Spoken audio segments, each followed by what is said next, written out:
할렐루야. 네, 오늘 함께 예배드리는 모든 청년들에게 우리 하나님의 은혜와 평강이 함께 하시기를 축복합니다.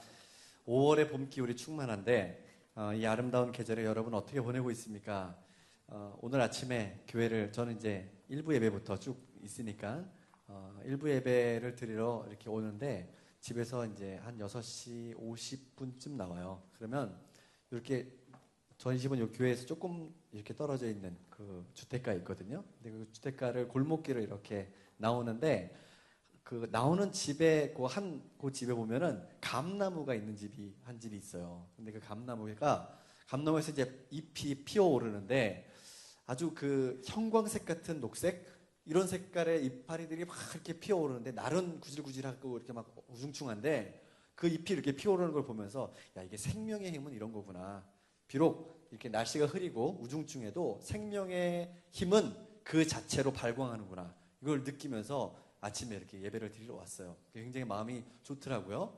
이 화려한 봄날에, 정말 이 따스한 봄날에 여러분들 서로 예수님의 사랑으로 사랑하기 힘쓰고 예수님의 은혜 가운데 거하기를 힘쓰는 그런 시간들이 되기를 바랍니다. 더불어서 하나님께서 기뻐하시는 거룩하고 성결한 삶으로 여러분들의 삶을 살아나가게 되기를 축복합니다.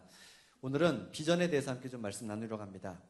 청년들 만나고 또 얘기하면서 제일 많이 상담하고 제일 많이 듣는 얘기 중에 하나는 목사님, 제가 비전이 뭔지 잘 모르겠어요 라는 겁니다. 여러분들에게 주신 하나님의 확실한 비전이 있습니까? 네, 아멘 하는 거 우리 박정열 형제만 아멘 했어요 지금. 하나님이 내게 주신 비전이 과연 뭘까? 뭔가 교회에 오면은 목사님이 또 강단에서 선포되는 말씀이 하나님이 당신들을 향한 그런 비전이 있고 그리고 그 비전을 향해서 붙잡고 나가야 된다라고 많이 얘기를 하시는데 과연 내 비전은 언제 이루어질까? 과연 내 비전은 뭘까 도대체? 이것에 대해서 아마 많이 고민하고 생각하는 것 같습니다. 어떤 특별한 계기가 있어서 하나님, 내가 특별한 수련회에 갔는데 거기에서 기도하는 도중에 하나님께서 내게 사명을 주셨고 그 사명을 위해서 살려고 하는 그런 어떤 특별한 메시지를 주셨다라고 고백하는 청년들도 있습니다. 그런데 그런 청년들은 또 어떤 얘기를 하냐면 내가 그 메시지를 들은 대로 그 주신 사명대로 살고 싶은데 내가 그렇게 살아가기를 원하는데 정작 내가 지금 살고 있는 모습들, 내가 지금 하고 있는 일들은 그 비전과는 전혀 다른 일, 전혀 관계없는 일들을 지금 내가 하고 있는 것이 아닌가. 그래서 하루하루 보내는 그 시간들이 너무 아깝고 하루하루 이렇게 지나가는 시간들을 너무 덧없이 보내는 것 같아서 많이 안타깝다. 어떻게 해야 됩니까? 그렇게 질문하는 사람들이 꽤 많이 있습니다. 저는 이 말을 들으면서 곰곰이 한번 생각해 봤습니다. 과연 비전이라고 하는 것이 우리의 인생의 어느 시점쯤에 이루어지는 것일까? 여러분, 하나님께서 여러분들을 향한 비전이 여러분 가운데 이루어졌습니까? 이루어진 사람들이 있습니까? 네, 이루어진 사람들은 참으로 감사한 일이죠. 그런데 아마도 여기 말씀을 들어오고 함께 예배드리는 대부분의 청년들이 비전을 향해서 지금 나아가고 있는 사람들이 훨씬 많을 겁니다. 언제 우리는 비전과 직접 관련이 있는 일들을 하게 될까요? 하나님이 내 마음속에 주셨던 일들, 또 내 생각 속으로, 내 인생 가운데 허락하신 그런 일들을 언제쯤이면 내가 그 일들을 하면서 주님과 더불어 동행하는 삶을 살아갈 수 있을까? 기도하면서 말씀을 묵상하고 깊이 좀 생각을 해봤습니다. 비전에 대해서 고민하는 청년들에게 도움을 주라고 하는 그런 하나님의 성령의 메시지가 있는 것 같았습니다. 오늘 본문의 말씀은 믿음의 경주에 대한 것인데 이 믿음의 경주를 달릴 때에 우리는 모든 무거운 것과 얽매이기 쉬운 것을 벗어버리고 인내로서 우리 앞에 당한 경주를 달리라 라고 그렇게 히브리서 기자가 우리에게 말씀하고 있습니다. 여기서 이제 이 히브리서 기자가 말하고 있는 경주라고 하는 것은 고대의 마라톤을 거의 빗대어서 이야기하는 겁니다. 고대 마라톤 선수들은 지금은 마라톤 선수들이 유니폼을 입고 또 아주 초경량 운동화를 신고 그렇게 러닝을 하죠. 그런데 고대의 마라톤 선수들은 아마 여러분들이 어떤 영화를 통해서 봤거나 그림을 통해서 본 것처럼 옷을 거의 입지 않고 그리고 거의 샌들 같은 맨발로 그렇게 마라톤을 뛰었습니다. 왜냐하면 달리는데 그 고대 그리스인들이 입었었던 그 옷이 이렇게 어떻게 생겼죠? 두르는 거죠. 이렇게 천을 걸쳐서 끈으로 묶고 그런 형태의 옷은 달리는데 불편했다라는 거죠. 그리고 뛰면 뛸수록 자꾸 몸에 감겨서 이게 좋은 성적을 낼 수 없는 그런 옷이었다는 거예요. 그래서 얽매이기 쉬움제, 무거운 짐을 내려놓으라 하는 것은 최대한 몸을 가볍게 하는 것. 그래서 고대 마라톤 선수들을 보면은 거의 상체는 거의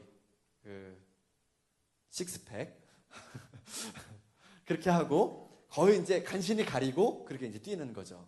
그렇게 이제 뛰는 모습들을 보면서 그런 것처럼 그 마라톤 선수들이 좋은 성적을 내기 위해서는 최대한 몸을 가볍게 하고 뛰어야 되는 것처럼 우리가 믿음의 경주를 달릴 때에 인생의 우리의 삶의 어떤 경주들 또 비전을 향해서 나가는 그 길들을 향해서 달려갈 때에 무거운 것과 얽매이기 쉬운 죄를 벗어버리라. 그리고 인내로서 경주를 달려야 된다라고 그렇게 이야기하고 있어요.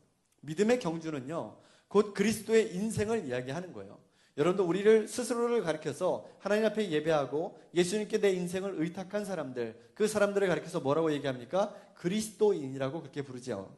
그런데 그 그리스도인의 인생이라는 것이 마치 마라톤을 달려가는 것과 같이 그렇게 믿음의 경주를 달려가는 그런 것과 빗대어 이야기할 수 있다라는 거예요.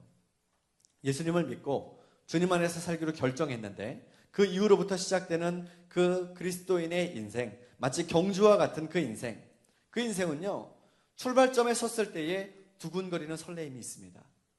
여러분, 처음 예수를 믿었을 때에, 예수님을 처음 알았을 때, 만났을 때의 그 감격과 두근거림을 한번 생각해 보십시오. 저는 초등학교 다닐 때, 운동회 때 이렇게 달리기, 예전에도 한번 얘기한 적이 있는데, 달리기 잘 못했다고 그랬죠. 그래서 늘 그 출발선에 서면 마음의 떨림과 두려움이 있었습니다. 이게 빵 소리가 나면 분명히 스타트는 엄청 빨랐는데 이거 공책을 못 받는 거야. 1, 2, 3등 안에 들어야 공책을 주는데 공책을 못 받아봤어요. 그래서 그 두려움과 또 설레임 이런 것들이 있습니다.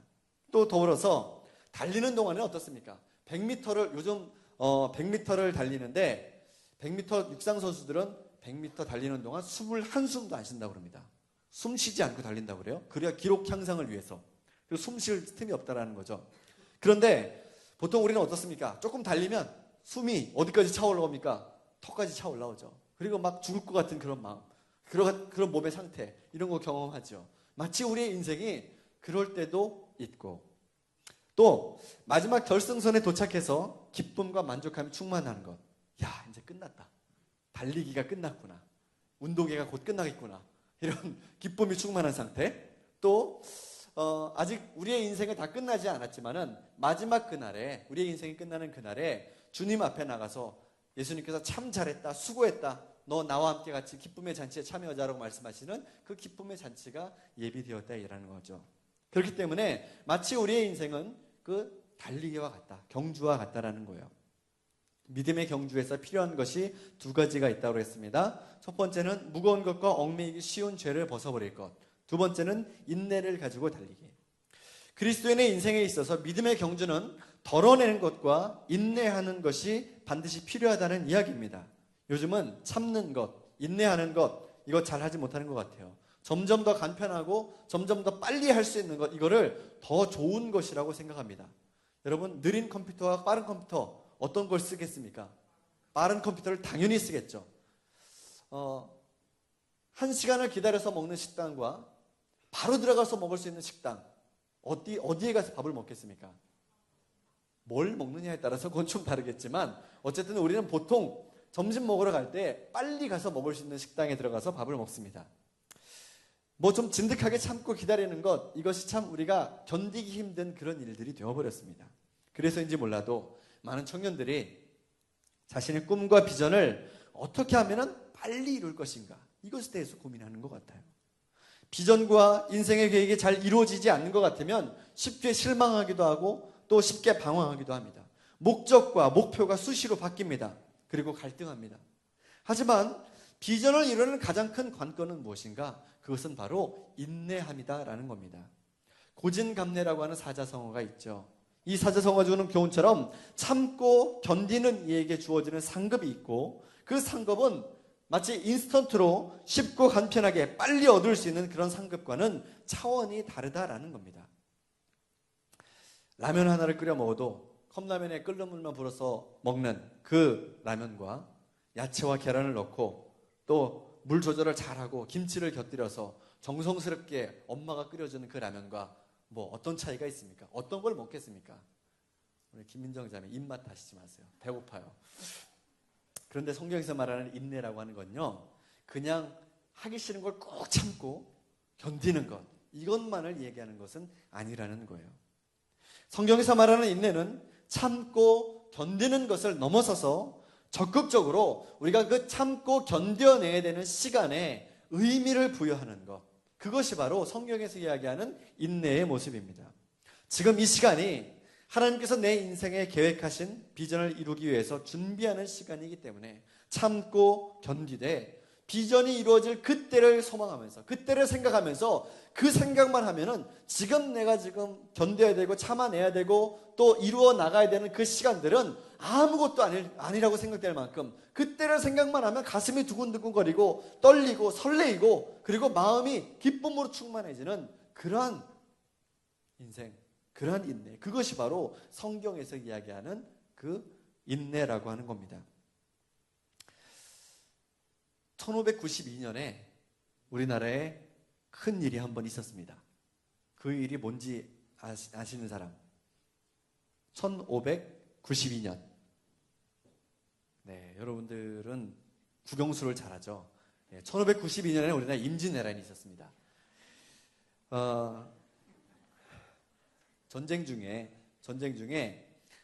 여러 그 사건들이 있었는데 임진왜란은 이순신 장군이 그 왜군들의 해로를 다 이렇게 퇴로를 차단하고 격파했었던 그런 것으로 우리의 마음이 아주 통쾌했었던 그런 전쟁이 아닙니까? 그런데 그것 때문에 육상에 올라와서 진격하고 있었던 왜군들은 굉장히 심한 약탈과 살인을 그렇게 만행을 저질렀다고 합니다. 그런데 전쟁 중에 함경도 일대에서 아주 굉장히 큰 전투가 한번 일어났었는데 그 전투의 이름은 북관대첩이라고 합니다. 단 한 번도 진 적이 없는 소위 전쟁의 신이라고 불리웠었던 가토 기요마사라고 하는 이 장군의 부대, 이 장군이 이끌고 있었던 그 부대의 병력수는 22,000여 명이었었는데 이 22,000여 명의 부대가 함경도 일대의 그 북관이라고 하는 곳에 북관이라고 하는 지역을 가서 지금 공략하고 있는데, 근데 거기에 맞서서 싸우는 조선의 군인들은 정문부라고 하는 장군이 데리고 거기에 맞서고 있는 200여 명의 의병들이 전부였다라는 거예요. 그런데 놀랍게도 이 전쟁의 승패가 이미 다 갈린 것 같이 그렇게 보였었지만 예상을 뒤엎고 왜군이 정문부 장군에게 패하고 후퇴하게 됩니다. 이 전투에서 아주 큰 승리를 얻었던 이 정문부 장군이 그 승리를 기념하면서 비석을 하나 세웠는데 그게 바로 북관대첩비라는 거예요. 그런데 1905년에 러일 전쟁이 일어나면서 북진을 하던 일본군이 함경도 길주에서 북관대첩비를 발견을 하게 됐어요. 그런데 이걸 보던 그 당시에 러일 전쟁 당시 일본군 소장이었었던 이케다 쇼스케라고 하는 그 장군이 이거는 일본의 수치다. 왜냐하면 거기 보면 일본이 22,000명이나 왔었는데 200명의 의병에게 쫓겨서 패퇴했다라고 하는 그런 기록이 그 북관 대첩비에 적혀 있는 걸 보고서 이거는 일본의 대일본 제국의 수치다라고 이야기하면서 이 비석을 떼어내서 콘크리트 속에다 집어넣고 그리고 무거운 머릿돌로 그 비석 위를 누른 다음에 비석의 내용을 부정하는 안내판을 그 앞에다 세워놨습니다. 그리고 한 70여 년 후에 일본의 군국주의 상징인 요즘도 TV 뉴스에 많이 나오죠. 야스쿠니 신사 구석에다가 강제로 그것을 뽑아다가 구석에다가 그냥 처박아 놨습니다. 그런데 한 한국인 사학자의 공개로 인해서 북관대첩비라고 하는 것이 존재한다는 것이 발견된 다음에 야스쿠니 신사에 처박혀 있었던 한 구석에 처박혀 있었던 그 북관대첩비가 발견됐습니다. 찾아냈습니다. 그리고 1979년도에 한국 정부와 일본 정부에 대해서 공식적으로 그 북관대첩비를 반환해달라고 요청을 했었습니다. 그런데 계속해서 일본 정부는 이거는 야스쿠니 신사에서 복원하고 있는 거니까 야스쿠니 신사에서 알아서 하라고 그렇게 떠밀고, 야스쿠니 신사는 이건 일본 정부의 승인이 있으면 우리가 하겠다라고 계속해서 떠미는 겁니다. 1996년도에 일본인 승려였었던 가키노마 센신이라고 하는 그 스님이 야스쿠니 신사에다가 이거는 한국 거니까 돌려주는 게 맞다라고 그렇게 촉구를 했어요. 근데 뭐 전혀 듣지 않았습니다. 2000년에 한일 불교계에서 이 북권 대첩비를 반환해달라고 하는 운동을 공동으로 추진하기로 합의를 하고 2004년도에 북권 대첩비 환국 범민족 운동 본부가 발족이 됐습니다.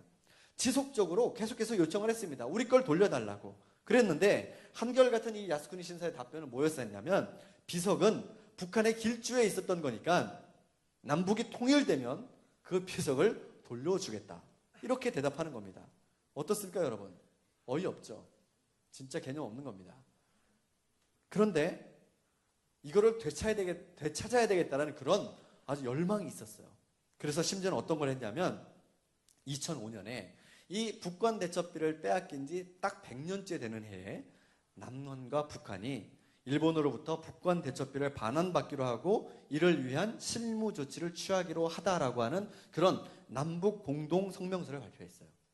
이게 언제냐면 제15차 남북 장관급 회담 공동 보도문에서 이걸 공식적으로 발표를 했습니다. 자, 드디어 북권 대첩비를 반환받았습니다. 그리고 나서 우리나라 문화재청에서 좀 보관을 하다가 2006년도에 원래 북권 대첩비가 있던 길주로 북한에 다시 돌려보냈습니다. 어떤 일이든지요, 목적을 이루기 위해서 진행되는 그런 지지부진한 과정들이 있어요. 역사적으로 굉장히 가치 있는 그 문화재 한 점을 반환받기 위해서도 100년이라는 시간이 걸렸어요. 이 일을 위해서 헌신했던 사람들의 마음이 어땠을까요? 한번 생각해 보십시오. 억울하고 원통한 이 역사를 보면서 얼마나 가슴을 치고 그렇게 후회했던 원통한 마음을 가지고 있었던 그 사람들이 있지 않았겠습니까? 나라가 힘이 없어서 내 것도 제대로 찾아오지 못하는 그런 연약한 이 나라의 형세를 보면서 마음을 치면서 그렇게 애통해했던 그런 사람들도 있었을 겁니다. 지루하게 이 일들이 잘 진행되지 않는 것을 보면서 마음 졸이는 사람도 있지 않았겠습니까? 하지만 이 일을 위해서 노력을 멈추지 않고 인내함으로 일했을 때에 이 일이 이루어졌다는 것이죠. 그런 관점에서 볼 때에 인내라고 하는 것은 비전을 이루기 위한 자원이다라는 겁니다. 한번 따라해 봅시다. 인내는 비전을 위한 자원이다. 여러분, 사실 청년의 때에 비전을 이루는 것이 정말 쉬운 일은 아닙니다. 가끔 사람들이 저에게 묻습니다. 목사님은 언제 결혼했어요? 그럼 저는 그렇게 이야기합니다. 저는 27살에 결혼했습니다. 그리고 28살에 아빠가 됐습니다. 여기 28살 청년들 많이 있죠? 뭐 목사님이야 그렇겠죠. 그러면 제 아내는 25살에 저와 결혼을 하고 26살에 애기 엄마가 됐습니다. 다들 그때는 어떤 얘기들 했냐면 너무 일찍 결혼하는 거 아니냐고. 그래서 20대의 황금기를 그냥 그렇게 보내버릴 수 있냐고 그렇게 걱정하는 눈으로 찬란한 20대를 그렇게 날려버린 저를 불쌍한 눈으로 바라봤습니다. 그런데 지금은 상황이 역전됐습니다. 우리 애들은 다 컸고 아직 저와 제 아내는 젊습니다. 그리고 20대보다 훨씬 더 경제적으로나 여러 가지 심적으로나 삶이 훨씬 더 여유로워졌습니다. 제가 20대에 저를 불쌍하게 여겼던 친구들은 이제 돌지난 아기를 안고서 아주 힘들어합니다. 그런 친구들을 보면서 저는 지금 웃지요. 그저 웃지요. 네. 20대에 여러분 20대의 황금기 같은 그 시간이라고 이야기하지만 사실 20대는 뭔가 이루어지지 않고 뭔가 이루기 위해서 열심히 달리는 것 같지만 아무것도 성과가 없는 것처럼 보이는 그런 시간이기도 합니다. 30대 초반도 마찬가지입니다. 지금 여러분의 인생의 시기는 비전을 이루기 위해서 자원을 만드는 시기다. 당장 여러분에게 하나님께서 어떤 일을 맡기셨을 때에 그 일들을 감당하기 위한 믿음이나 또 사역을 해낼 수 있는 시간이나 기반이 있는지 여러분 한번 좀 곰곰이 생각 한번 해보십시오. 아마 당장에 나는 모든 준비를 다 마쳤고 오늘 하나님 내게 말씀하시면 내가 바로 출발하겠습니다. 이렇게 생각하는 사람들, 그렇게 마음에 결단하고 준비된 사람들 찾아보기가 쉽지 않을 것 같습니다. 저는 최근에 감리교신학대학교 선교학연구소에서 진행하는 여러 가지 사역 프로젝트를 돕는 일들을 좀 하고 있습니다. 그 일들 가운데 실버 선교에 대한 분야가 있는데 이 실버 선교는 그 노인들을 대상으로 선교하는 것이 아니라 은퇴한 분들이 선교 사역에 동참할 수 있는 그 사역들을 이야기하는 겁니다. 근데 이런 분들이 얼마나 열정적으로 사역에 참여하고 자신의 인생에 주어져 있는 그 자원들을 가지고 활용해서 하나님께 자신의 마지막 때를 불태우는지 모릅니다. 현역에서 은퇴하신 분들이 해외로 나가고 또 국내외에서 사역이 필요한 곳, 도우미의 손길들이 필요한 그곳에 언제든지 달려가서 자신에게 가지고 있는 그 자원을 가지고 섬기는 그 모습들을 보면서 야, 이게 참 괜찮은 사역이구나. 젊을 때는 할 수 없는 사역. 여러분 당장 여러분들에게 이번 여름 수련회 7월 둘째 주 목금토에 있는데 여러분들 그날을 위해서 여러분들이 시간 좀 내십시오라고 얘기한다면 대학생들이야 그래도 조금 자유로운 편이겠지만 직장 다니는 우리 청년들은 시간 내기가 좀처럼 쉽지 않을 겁니다.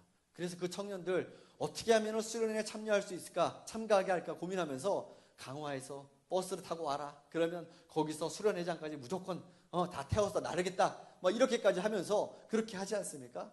벌써 20대 여러분들의 나이에서 뭔가 자유로운 것이 없어요. 마음껏 자유로운 것 같은데 사실은 알고 보면은 별로 자유롭지가 않다라는 거예요. 이 실버 선교사로 사역하는 분들이 고백하기를 한결같이 어떻게 고백하냐면 인생의 길을 내가 걸어오면서 나를 향하시는 하나님의 계획과 그 비전에 대해서 고민하고 그리고 그 일들을 어떻게 감당할 수 있을까에 대해서 고민했었는데 이제야 그 길을 열어주시는 하나님의 계획, 하나님의 섭리에 대해서 알 수 있을 것 같다라고 그렇게 고백하시는 거예요.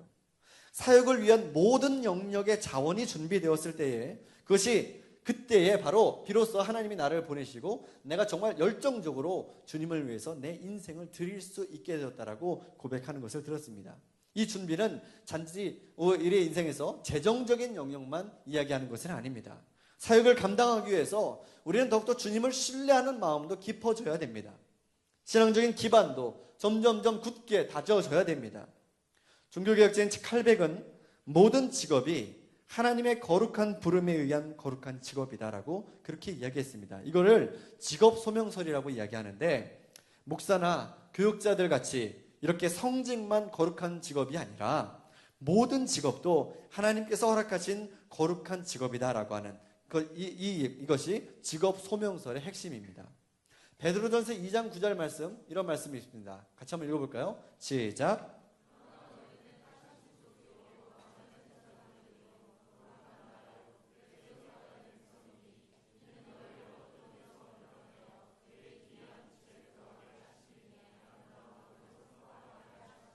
아멘. 여러분들이 어떤 사람들이라고요? 왕같은 제사장이요? 거룩한 나라에 다시 빨리 말씀 한번 보여주세요. 다시 봅시다. 베드로전서. 네, 다시 봐요. 어떤 사람들이라고 했어요? 왕같은 제사장이요? 거룩한 나라요? 그의 소유된 백성이다. 결국 무슨 뜻입니까? 여러분들은 어떤 패밀리다? 여러분들은 로얄 패밀리라는 거예요. 왕족이라는 겁니다. 여러분들의 태생 자체가 천하지 않아요. 여러분 지금 내 모습을 볼 때 나는 태생이 왜 이렇게 천하지? 이렇게 생각될지 모르겠지만 여러분들의 태생 자체가 그렇지 않다니까요. 나는 왕족이다. 따라해봅시다. 나는 왕족이다. 옆에 사람 보고 한번 얘기해 주세요. 너도 왕족이다. 네, 우린 태생 자체가요 고결하고 순결한 사람들이에요. 그렇기 때문에 우리가 행하는 모든 일들, 그 모든 일들이 하나님이 내게 주신 소명이고 그 소명을 이루어가기 위한 과정에 있는 것이 바로 우리의 삶의 행보다라는 겁니다.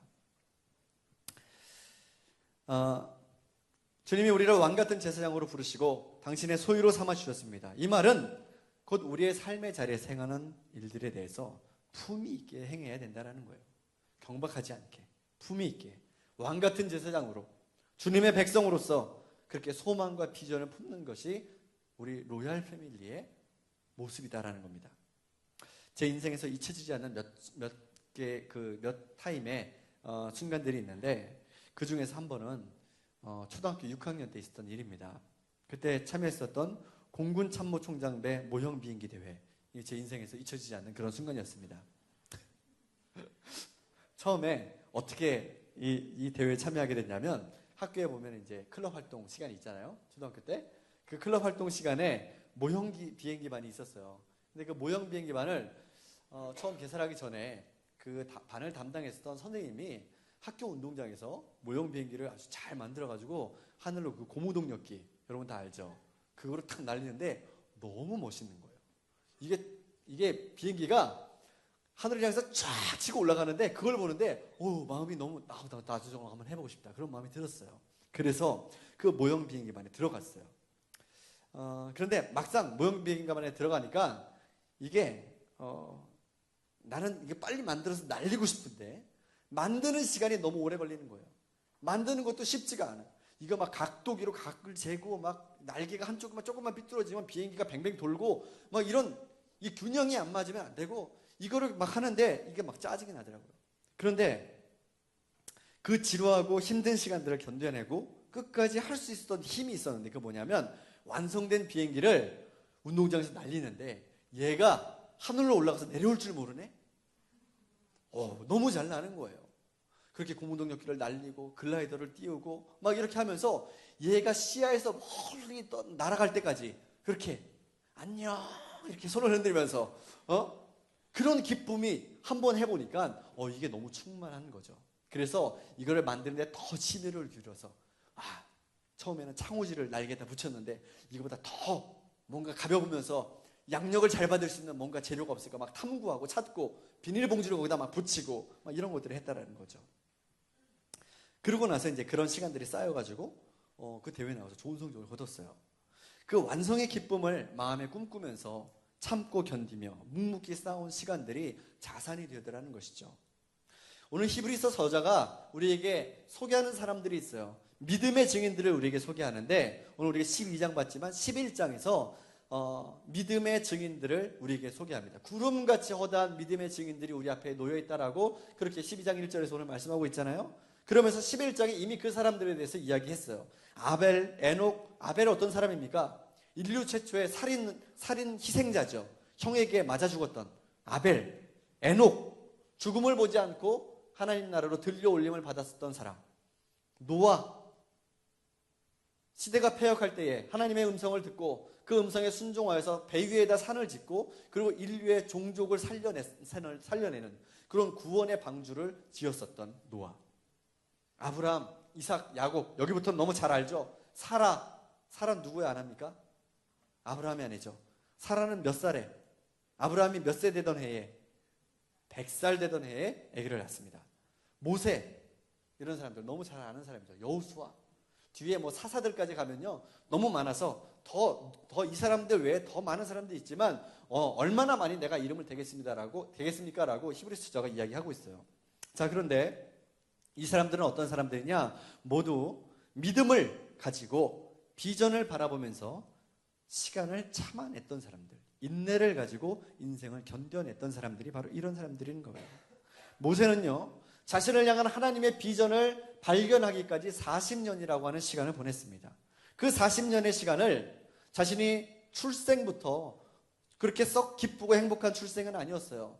이집트에서 아기를 낳았는데 그 아이들이 너무 잘생겼어요. 근데 남자아이들은 다 죽이래요. 그랬더니 아기를 숨겨서 키우다가 도저히 더 이상 키울 수 없는 상태가 되자 이 아기를 갈대 바구니에다 담아서 나일강에 띄워보내는데 그게 모세였다라는 거죠. 그렇게 어쩌면은 그냥 그대로 바다로 떠내려가서 죽을 수도 있는 그런 인생이었는데 하나님의 계획하심 가운데서 애굽의 이집트의 왕궁으로 이 모세라고 하는 아기가 들여오게 되고 거기서 유년기와 청소년기, 청년기를 잘 보내고 그리고 욱하는 심정에 길거리에 나가서 동족끼리 싸우고 이집트 사람들에게 그렇게 맞고 있는 그 자신의 동족을 보고서 욱하는 심정으로 한 방 날렸는데 죽어버린. 그래서 살인자가 되어서 정신없이 도망가버린. 미디안 광야로 도망가서 거기서 죽은 듯이 살아있었던 그 사람이 바로 모세였다라는 거죠. 그 기간에 하나님이 그의 앞에서 불타는 떨기나무 가운데 만나 주셨던 그때가 40년이나 지나서 그가 그렇게 만나게 되었다라는 거예요. 하나님이 그를 향해서 주신 사명이 있죠. 뭡니까? 모세에게 주신 사명은 무엇이었습니까? 내 백성을 이끌어서 내가 너에게 지시하고 약속한 그 땅으로 데리고 가라 라고 하는 것이 하나님이 모세에게 주신 비전이고 약속이었습니다. 그런데 그 약속을 이루어가는 과정도 얼마나 길었었습니까? 이미 불과 한 사흘이면 갈 수 있는 거리에 놓여있는 가나안 땅이었음에도 불구하고 이스라엘 백성들은 광야에서 몇 년을 있었습니까? 40년을 그렇게 그 광야에서 배에 있었습니다. 하나님의 약속은요, 그처럼 우리의 계획과 생각대로 이거 사흘이면 갈 수 있는 건데 사흘 만에 하나님께서 응답하시겠구나, 사흘 만에 우리는 약속하신 그 땅에 들어가서 우리가 참으로 새로운 인생들을 시작할 수 있겠구나, 그렇게 기대하고 했을지 모르겠지만, 하지만 하나님의 계획 안에서는 그 사흘이 사흘로 끝나지 않았더라는 거죠. 모세는요, 성격이 욱하는 사람이었죠. 그래서 이렇게 불의를 보고 참지 못하는 그런 사람이었었어요. 그런데 불의를 보고 참지 못하는 걸 잘 해결하면 좋은데 욱하는 성격이 있다는 거죠. 그래서 사람도 때려 죽이기도 하고, 또 그 광야에서 백성들이 모세에게 와서 불평했죠. 나오자마자 바로 목말라서 죽겠다고, 차라리 우리를 그냥 애굽에서 죽게 놔두지 왜 여기까지 끌고 나와가지고 그렇게 우리를 괴롭게 하느냐고 모세를 향해서 막 그렇게 비난의 말을 쏟아내는데, 하나님께서 모세에게 말씀하시죠. 바위, 내가 너에게 지목해주는 그 바위를 쳐라. 한번 치면 거기서 물이 터져나올 것이다 라고 그렇게 말씀하셨는데, 모세는 그 백성들을 향해서 어떻게 했습니까? 지팡이로 바위를 어떻게 했다고 그랬어요? 성경에서는 2번 쳤다고 그랬어요. 2번 쳤다가 어떻게 하는 거야? 한 번 딱 치면 거기서 나올 건데, 그런데 모세가 2번 치는 딱 치면서 쳐먹어 이렇게 얘기하는 거죠. 묵하는 거죠. 그런데 하나님이 모세를 어떻게 훈련시키시고 이 사람을 연단해 가셨냐면요, 민수기서 12장 1절 말씀해 보니까 모세에 대해서 이렇게 표현하기를 이렇게 표현하고 있어요. 이 사람 모세는 온유함이 지면의 모든 사람보다 더하더라. 모세가 변화됐어요. 하나님이 모세를 다루시는 그 시간 가운데 모세의 성품이 변화됐어요. 모세의 비전이 새로워졌어요. 아브라함이요, 75살에 아들을 주시겠다라고 하는 하나님의 약속을 받았어요. 그런데 아들을 실제로 얻은 때는 몇 살이라고요? 100살 되던 해에. 약속이 성취된 것은 그 약속을 받은 후로부터 무려 몇 년이나 지났습니까? 25년이라고 하는 시간이 지났습니다. 하나님의 약속은 내가 원하는 시간과 계획에 따라서 이루어지는 것이 아닙니다. 그 약속은 하나님의 계획 안에서 이루어지고 있다는 것을 여러분 꼭 믿으시길 바랍니다. 그렇기 때문에 우리는 주님의 인도하심에 믿음으로 또 겸손함과 순종함으로 따라가는 것이 필요하다는 거예요. 내 인생을 주님께서 이끌어 가신다라고 하는 그런 믿음, 나를 향하신 하나님의 계획과 섭리가 있다라고 하는 믿음, 비전은, 내게 주신 하나님의 비전은 반드시 이루어진다라고 하는 그런 확신, 그리고 지금은 그 비전이 무엇인지 정확하게 알지 못하겠지만, 그것이 명확하게 보이지는 않지만, 하지만 분명히 나를 향하신 하나님의 뜻과 섭리가 있다라고 하는 그런 그 하나님을 신뢰하는, 주님을 신뢰하는 믿음, 이것이 우리에게 너무너무 중요하다라는 거예요. 그 믿음을 가지고 있어야 우리는 그리스도 안에서 인내를 이룰 수 있게 되고 방향을 잃지 않고 비전을 향해서 나아갈 수 있게 되는 거예요.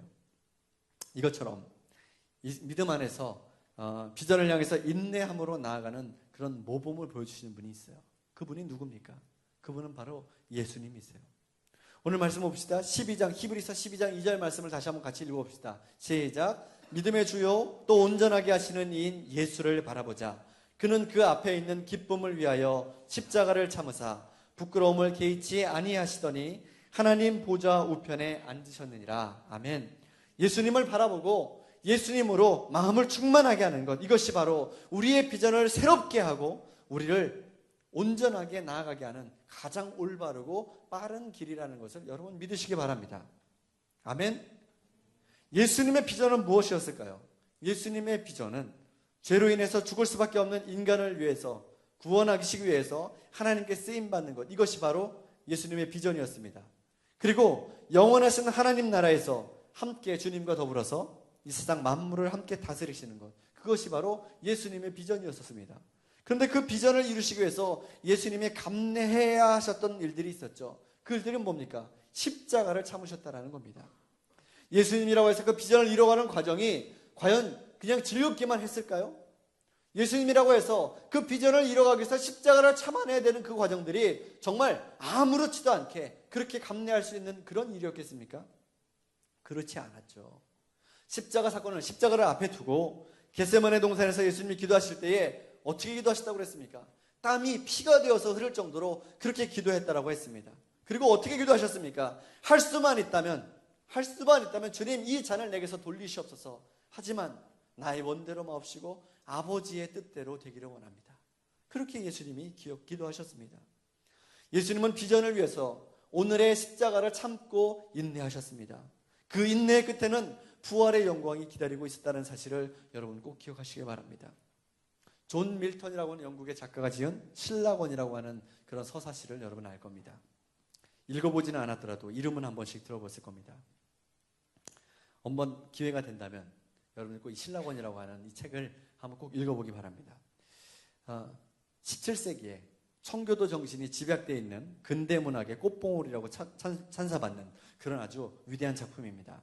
자, 그런데 이 신라권을 지은 이 존 밀턴이 40세를 넘어서 눈이 먼 상태에서 이 책을 저술을 했다라는 걸 여러분 아는 사람은 그렇게 많지 않습니다. 이 존 밀턴은 종교적인 갈등으로 인해서 부인과 이혼했습니다. 그리고 청교도 혁명으로 인해서 공화제가 수립이 됐는데 그것을 지켜내려고 붓을 들고서 그것을 옹호하는 글들을 많이 썼습니다. 그리고 청교도 혁명 하면 여러분 딱 기억나는 사람 세자 있죠? 크로멜.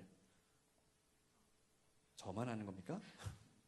네, 크로멜과 함께 이 군주 체제에 대해서 강력하게 대항하기 위해서 그렇게 그 공화제의 어떤 선봉에 서서 공화제를 수호하려고 했었던 그런 사람이었습니다. 그런데 이 사람이 그런 노력에 대한 보람도 없이 왕정이 다시 복구되고 그에게 밀턴에게 존에게 사형이 선고가 됐습니다. 사형의 직면에서 이 사람 그 사형을 피해서 은둔 생활을 하기 시작했어요. 그리고 거기서 오는 그 스트레스와 괴로움 때문에 그 점점 눈이 멀어가기 시작했더라는 거예요. 이렇게 가정적으로나 정치적으로나 또 육체적으로 실패해서 고통을 겪었음에도 불구하고 이 밀턴은 자신이 원하는 이상적인 세상을 희망하는 그런 불같은 소망을 가지고 신라권을 집필을 합니다. 구약 성경을 소재로 해서 인간의 원죄를 다루고 있는 이 대서사시가 눈이 먼 존 밀턴이 입으로 부르면 그의 딸이 그걸 받아서 적고 이렇게 해서 고통 속에서 결국에는 셰익스피어를 능가하는 버금가는 영국의 대작가로 후세의 이름을 떨치게 된 이 스토리가 바로 존 밀턴의 스토리입니다. 어떤 소망이든 원하는 대상이 크면 클수록 더 많은 인내와 끈기가 필요할 수도 있습니다. 소망의 성취에는 반드시 일정한 시간이 필요하다라는 겁니다. 호박씨를 심어서 호박을 먹기까지는 3개월이 걸립니다. 그런데 도토리를 심어서 참나무 제목을 얻기까지는 30년도 넘는 시간이 걸립니다. 3개월과 30년은 자그마치 120배라고 하는 차이가 나는 만큼 쉽게 얻은 호박은 한 끼 식사로 끝나지만 어렵게 얻은 참나무는 집으로 지어져서 100년을 1000년을 견디지 않습니까? 내 인생을 향한 하나님의 비전이 오늘 여러분 보기에 흐릿하다고 생각됩니까? 지금 길을 잃고 하루하루가 더덥다라고 그렇게 여러분 느껴지지 않습니까? 내가 하고 있는 일들이 하나님의 영광과 비전을 위해서 하는 일이라고 생각하기에는 너무 거리가 멀고 동떨어진 일처럼 그렇게 느껴지지 않습니까? 이런 의심과 유혹이 몰려올 때 믿음의 주요 온전하게 하시는 우리 예수님을 바라보는 여러분들이 되기를 축복합니다. 비전을 이루는 인생, 그 인생을 향해서 날아가기 위해서는 우리는 반드시 예수님을 바라보아야 됩니다. 지금 내가 하고 있는 지루하고 또 별 볼 일 없는 일처럼 여겨지는 바로 그 일들이 하나님의 소원을 이루어드리는 그런 자원을 준비하는 시간이다라는 것을 여러분 꼭 기억하시길 바랍니다. 그리고 여러분 기대합시다. 주님의 영광과 거룩한 일들이 우리의 인생 가운데서 이루어지는 그때를 생각하면서 오늘의 날들을 주님 안에서 의미 있게 보내는 그런 날들로 삼아가기를 주님의 이름으로 축복합니다.